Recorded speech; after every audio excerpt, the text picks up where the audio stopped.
How's it, Jozi, and welcome. If you woke up this morning without water in your taps, or if you had to dodge about 10 potholes just trying to get out of your neighborhood this morning, then you are in the right place. And luckily, you could charge your cell phone to watch whatever this is going to be. So, we're talking about the city we love, the city we hate, but above all else, our home, and the city we are willing to give everything for. So, Zeke, tell me, how's Jozi been? You've recently moved here from Cape Town? Joburg has been amazing. I've always told my people in Cape Town that they need to come to Joburg just to experience the culture, to experience the weather, to experience the people. There's this sense of warmth across the board. The atmosphere is just lovely. And so I want everyone else, actually across South Africa, to experience that too. So it's been absolutely amazing. No, I mean, as disgustingly broken as the city is, it is home. And it is, I always say, no one from Joburg is actually from Joburg. Everybody just comes here, but it immediately feels like home.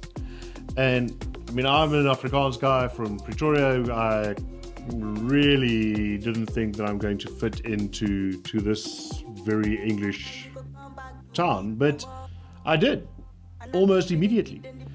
People are warm and friendly and welcoming, but the city is crumbling around us. No, and it's crumbling at a rapid rate. And so we need to ask ourselves why. Well, the why is because of terrible government. And we've seen it for the last how many years, that things are just going downwards and downwards and downwards, and there's nothing being done about it. We borrow money and it's this and that, and nothing gets fixed. If you look at places like Yeovil and Hillbrow, used to be these cosmopolitan little places, and Yeovil in many ways, a place where young families grew up. I certainly won't want my family to grow up there because it's dangerous, frankly. Yeah, so is it safe to say that the ANC, the PA, the EFF, Aljuma, and all of them, the smaller parties, they are actually destroying Joburg? No, and I think absolutely, and I think in a greater part to unstable coalitions. We've seen that in the past with unstable coalitions, and where you have a small party dictating who can and cannot govern.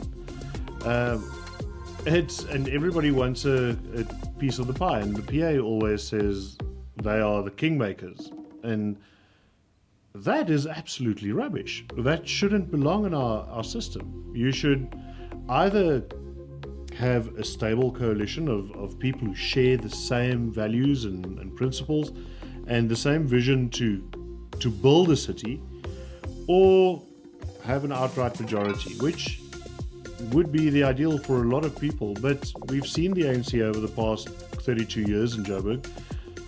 It's just not happened. I mean, no, I agree with you. And when you mention the PA, all I can think of is that everyone wants a piece of the pie. It's about who can be in power, who can get access to the resources.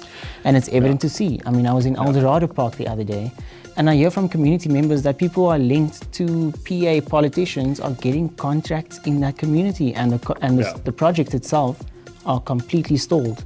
I know, and in that, the populism surrounding that whole, it's a bloody cult, man.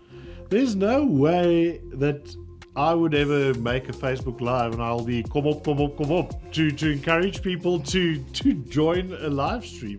That is absolutely insane, but a lot of people do. It's absolutely pathetic. I mean, I was watching a council sitting the other day. Let me tell you one thing.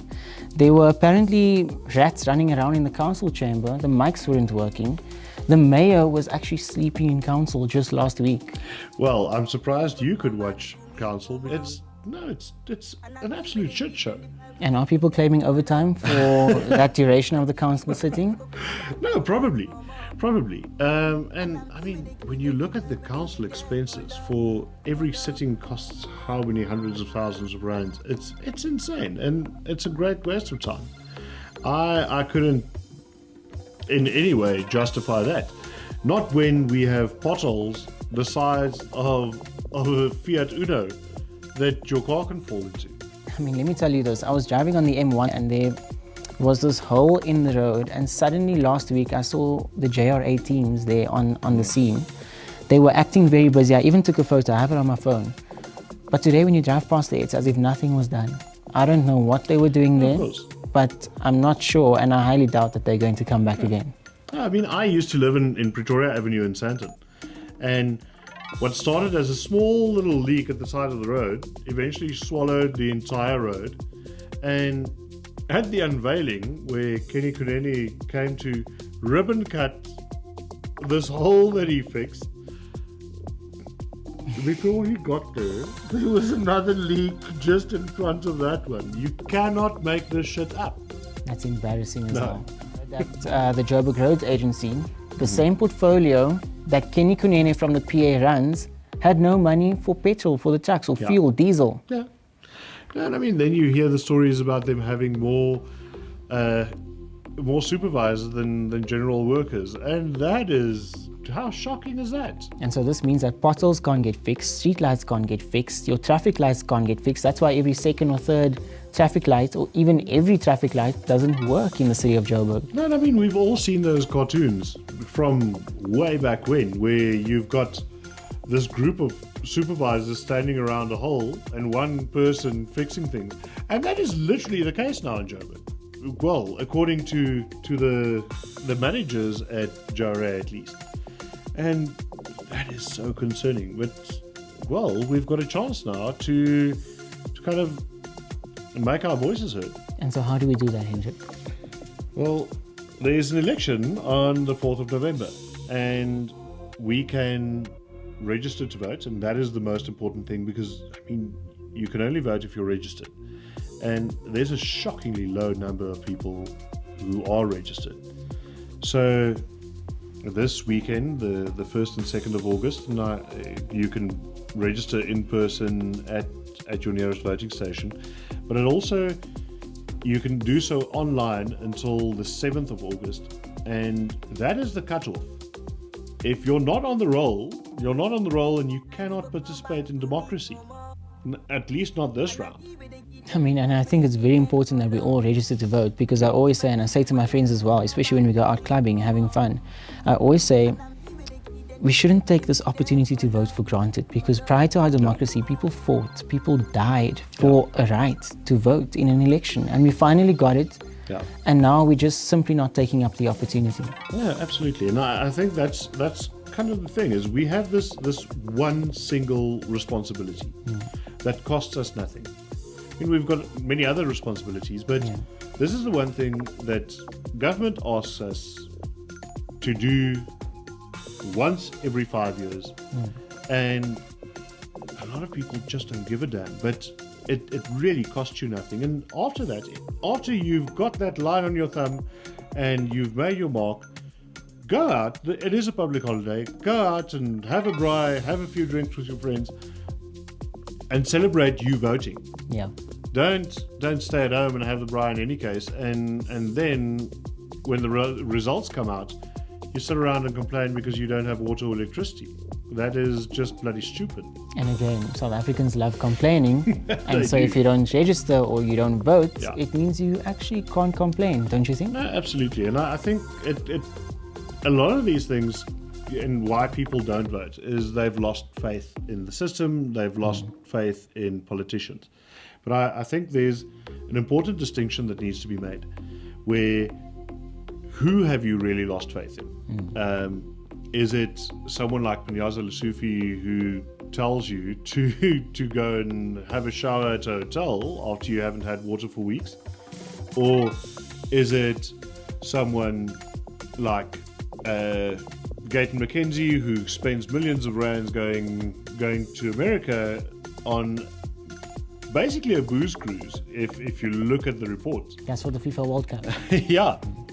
That is, I mean, and then you leave athletes who need to train for the Olympics without a single cent, and that is shocking. So I think we need to check which politicians we hold to account and why we do so, and why they've let us down. And if they've let you down, then you vote them out. I mean, sure, give everybody a chance once. But if they fucked up, they fucked up, and you move on and you vote for someone else. But please do vote. Yeah, no, I agree with you for sure. And so a lot of people sometimes say, or might say, I might not be in my city, I might not be in Joburg on the 4th of November. What can they do then? Well, there's special votes on the 2nd and 3rd, but this election is local and you can only vote local. But that is, and I implore people to actually make your holiday plans for after that. It is that important, because when you come back from your holiday, you might not have the same type of home that you left. It might be even worse than it is now, and that is the shocking reality we live in Joburg. You drive down a road today, tomorrow it might not be there. We saw it at Blue Bridge, the pedestrian bridge over Delta Park. Sure, it wasn't just light rain, but a fairly large storm came through, bridge gone, and it took just over a year and a half to fix people's lifeblood, because a lot of pedestrians use that bridge to go to and from work. A year and a half. A year and a half to fix a simple metal bridge. It's not even a concrete construction, it's a metal bridge. I think something similar happened in the Western Cape at some point, and they took about 20 plus days to fix that bridge. And there you go. There's the whole thing about having faith in politicians, and I can't say it, you can't say it, but people can look at the facts. Oh yeah, it's the McGregor Bridge, I remember now. So this election is extremely critical for South Africa, and especially for the city of Johannesburg. And so I'm urging you, and especially young people, go out, register to vote, and let's get Joburg working. From us, it's goodbye for now. You sound like a news anchor. I mean, might as well. Yeah, well. Dank u wel.